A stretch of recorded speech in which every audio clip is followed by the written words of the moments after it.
Hello, good morning class 12th students. आज की video में हम डिटर्मिनेंट की कुछ प्रॉपर्टीज के बारे में डिस्कस करेंगे। जैसा कि आपको अपने स्क्रीन पे शो हो रहा है, मैंने क्या लिखा है, प्रॉपर्टीज ऑफ डिटर्मिनेंट्स। तो डिटर्मिनेंट्स की क्या क्या इंपॉर्टेंट प्रॉपर्टीज हैं, उसी से रिलेटेड आज हम पहले डिस्कशन करेंगे। तो स्टार्ट करते हैं बेटा। फर्स्ट ऑफ ऑल क्या प्रॉपर्टी है, सबसे पहली जो हमने प्रॉपर्टी लिखी है वो है if all the entries in any row और column of a determinant are zero. किसी भी रो या किसी भी कॉलम की अगर सभी एंट्रीज जीरो हो तो उस डिटर्मिनेंट की वैल्यू जीरो ही बन जाती है। क्वेश्चंस में अप्लाई करेंगे इसको।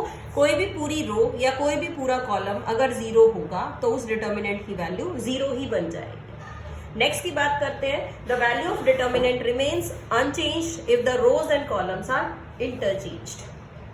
यानी किसी भी डिटर्मिनेंट की वैल्यू पे कोई इफेक्ट नहीं आता अगर उसकी रोज और कॉलम्स को आपस में बदल दें। यानी कि अगर आप क्या निकालें, डिटर्मिनेंट ऑफ ए निकालें या डिटर्मिनेंट ऑफ ए ट्रांसपोज निकालें, यानी रोज और कॉलम्स को चेंज करके वैल्यू निकालें तो कोई भी फर्क नहीं आएगा। अगर आप चाहो तो हम इसके लिए एक एग्जाम्पल ले सकते हैं। ये मैंने एक 2x2 ऑर्डर का मैट्रिक्स ले लिया है और इससे डिटर्मिनेंट निकाला 1 2 3 4। देखिए डिटर्मिनेंट की क्या वैल्यू आ रही है, 4 - 6 दैट इज -2। और पहले ए का ट्रांसपोज कर लिया हमने, तो ए का ट्रांसपोज किया और उसका डिटर्मिनेंट लिया। तो ट्रांसपोज करेंगे तो रोज और कॉलम चेंज हो जाएंगे, यानी 1 2 3 4। अब कर लेते हैं इसका डिटर्मिनेंट, यानी कि 4 - 6 दैट इज -2। यानी जब मैंने ए का डिटर्मिनेंट निकाला तब भी -2 और ए ट्रांसपोज का डिटर्मिनेंट फाइंड आउट किया देन इट इज ऑल्सो -2। तो रोज और कॉलम्स को चेंज करने से डिटर्मिनेंट की वैल्यू पे कोई भी इफेक्ट नहीं आया है। Moving on to the next property. Next property है बेटा आपकी, इफ एनी 2 रोज और columns of a determinant are interchanged। अगर हम किसी भी 2 रोज और कॉलम्स को इंटरचेंज कर दें तो क्या बनेगा, then the sign of determinant changes. तो डिटर्मिनेंट का जो साइन है वो चेंज हो जाता है। किस तरह से समझेंगे बेटा इस बात को, एग्जाम्पल की हेल्प लेते हैं इसके लिए भी।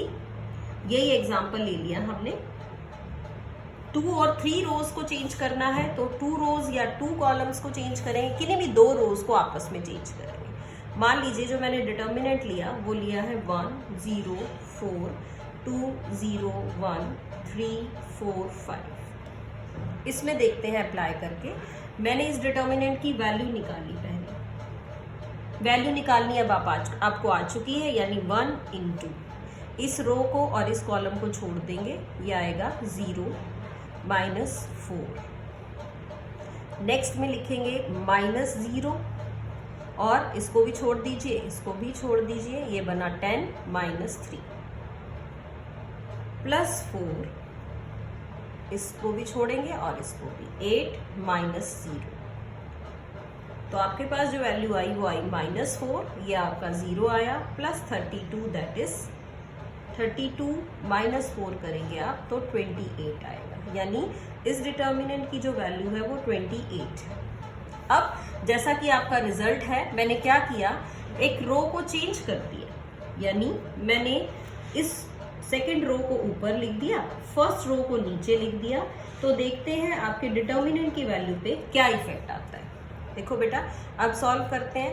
2 × 0 - 16, ये आया -0, इसके साथ लिखेंगे 5 - 12 +1 4 - 3 4 - 0।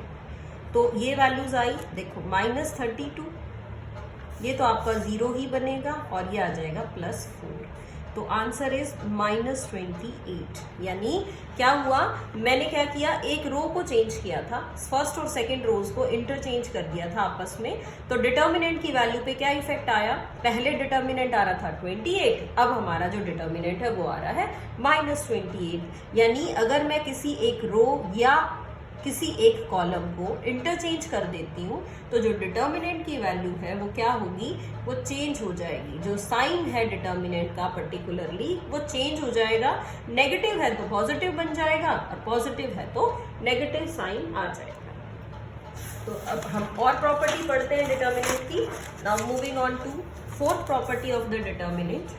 तो फोर्थ प्रॉपर्टी में हम क्या कहेंगे, देखिए फोर्थ क्या बनेगी प्रॉपर्टी,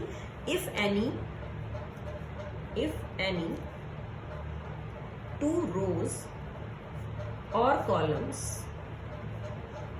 of a determinant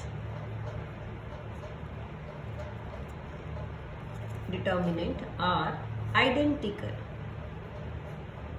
अगर आइडेंटिकल हो जाए, आइडेंटिकल मीन्स सेम एलिमेंट्स हो अगर उनके, तो क्या होगा, then its value is zero. यानी उस डिटर्मिनेंट की जो वैल्यू है वो जीरो रहेगी। फॉर एग्जाम्पल हमने डिटर्मिनेंट ले लिया 0 0 0, डिटर्मिनेंट ही लिख लेते हैं 1 2 3 4 5 6। तो जैसा आप देख रहे हैं इसमें जो फर्स्ट रो है उसके सभी एलिमेंट्स ही हमारे क्या हैं, जीरो। और अगर सभी एलिमेंट जीरो हैं तो व्हाट यू विल से, इसकी वैल्यू जीरो हो जाएगी। यानी अब अगर आप इसको फर्स्ट रो से एक्सपेंड करेंगे तो 0 इंटू समथिंग, फिर -0 into something and +0 into something, it means जो सभी वैल्यूज है वो जीरो ही बन जाएंगी। तो अगर किसी भी रो या कॉलम जीरो हो तो वैल्यू जीरो है। और इसके साथ साथ अगर हम आइडेंटिकल की बात करें, आइडेंटिकल का मतलब क्या है, आइडेंटिकल का मतलब है बेटा कि अगर हमने कहा, मान लीजिए आइडेंटिकल का मीनिंग समझिए आप क्या है। आइडेंटिकल का मीनिंग है कि एलिमेंट सेम हो। मैंने अगर इस तरह से लिखा तो यहाँ आप क्या कहेंगे, फर्स्ट एंड सेकेंड रो, यानी row 1 and row 2, these two rows are identical. First and second rows आपकी आइडेंटिकल है, मीन्स इनके सभी एलिमेंट्स सेम है। तो इस डिटर्मिनेंट की जो वैल्यू होगी वो जीरो होगी।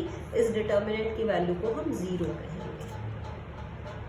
तो क्या लिख सकते हैं, जीरो आ गई वैल्यू, कब, जब ये आइडेंटिकल है। अगर जीरो है तो फिर तो ऑटोमेटिकली क्या बन जाएगा, वो जीरो बन जाएगा। Now moving on to the next property, काफी इंपॉर्टेंट प्रॉपर्टी है बेटा। क्या कहा गया है, if each element of a row or column is multiplied by a number लिख लिया हमने, कोई भी नंबर लिख सकते हैं, हमने k लिख लिया। तो क्या कहा, then the value of determinant क्या होगा, gets multiplied by k। यानी अगर किसी रो या कॉलम को किसी एक के मल्टीपल से आप मल्टीप्लाई कर दें तो जो डिटर्मिनेंट की वैल्यू है वो किससे मल्टीप्लाई हो जाएगी, वो k से मल्टीप्लाई हो जाएगी। फॉर एग्जाम्पल मैंने एक डिटर्मिनेंट ले लिया है 2/2 ऑर्डर, 1 2 5 6, और मैंने इस डिटर्मिनेंट को मल्टीप्लाई कर लिया। क्या कहा गया था, each element of a row and column is multiplied by a number के। अगर हमने किसी भी एक रो या किसी भी एक कॉलम को किसी एक नंबर से मल्टीप्लाई कर लिया, मीन्स यहाँ मैं ये कह रही हूँ कि मैंने फर्स्ट रो को मल्टीप्लाई कर लिया 3 से, यानी ये बन गया 3 और 3 2 6। इस तरह से मैंने फर्स्ट रो के एलिमेंट्स को 3 से मल्टीप्लाई कर लिया है। तो क्या बना, 3 से मल्टीप्लाई करने के बाद डिटर्मिनेंट को एक्सपेंड करके देखते हैं। ये आपके पास आया 6 3 ज़ा 18 माइनस 5 6 ज़ा 30 मीन्स यू गॉट -12। और अगर आप पहले डिटर्मिनेंट ही निकाल लेते मीन्स 6 माइनस 5 2 ज़ा 10 इस तरह से, तो वैल्यू आती -4। तो क्या कहा गया है कि अगर आपने डिटर्मिनेंट की किसी रो या कॉलम को किसी नंबर से मल्टीप्लाई कर लिया तो डिटर्मिनेंट भी उसी नंबर से मल्टीप्लाई हो गया है। इसका मतलब क्या हुआ कि आप इस तरह समझिए, डिटर्मिनेंट की वैल्यू थी -4, क्योंकि मैंने एक रो को 3 से मल्टीप्लाई कर लिया था तो जो डिटर्मिनेंट की वैल्यू थी वो भी 3 से मल्टीप्लाई हो गई है इस तरह से। तो मल्टीप्लाई करने से क्या फर्क पड़ेगा, आप किसी भी एक रो या कॉलम की मल्टीप्लिकेशन को इस तरह से समझ सकते हैं और इस रिजल्ट को भी काफी क्वेश्चंस में हम अप्लाई करने वाले हैं। तो रिजल्ट्स या प्रॉपर्टीज को पे आपको फोकस करना है ताकि हम इन प्रॉपर्टीज को ज्यादा से ज्यादा अपने क्वेश्चंस में यूज कर सकें। चलिए अब हम एक्सरसाइज के कुछ क्वेश्चंस ट्राई करते हैं इन्हीं प्रॉपर्टीज के ऊपर based. So I am taking question number 1 of your exercise. तो एक्सरसाइज 4.2 की बात करते हैं। क्वेश्चन नंबर 1 है बेटा, कहा गया है using the properties of determinant and without expanding.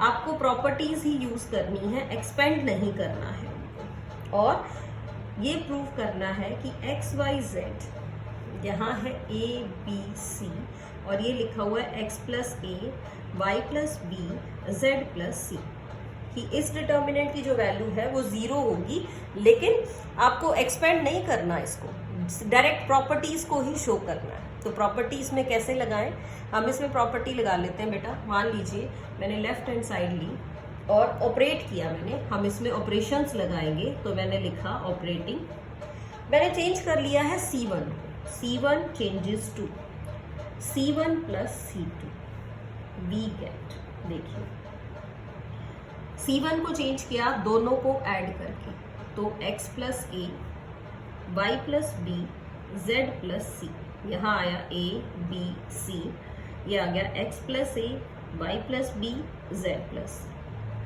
ये बन गया। अब हम क्या कहेंगे, अब हम कहेंगे कि हेयर C1 एंड C3, यहाँ हमारा जो फर्स्ट कॉलम है वो सारा और जो थर्ड कॉलम है ये कैसे है, ये आइडेंटिकल है। आइडेंटिकल मीन्स इनके सभी एलिमेंट्स सेम हैं, और अगर आइडेंटिकल हैं तो इस डिटर्मिनेंट की जो वैल्यू है वो 0 हो जाएगी। तो इस तरह से हम इसको कर सकते हैं। और देखते हैं बेटा क्वेश्चन नंबर 3 की बात कर लेते हैं। इसमें भी आपको वैल्यूज गिवन है 2 3 5, ये है 7 8 9 और यहाँ है 65 75 एंड 86।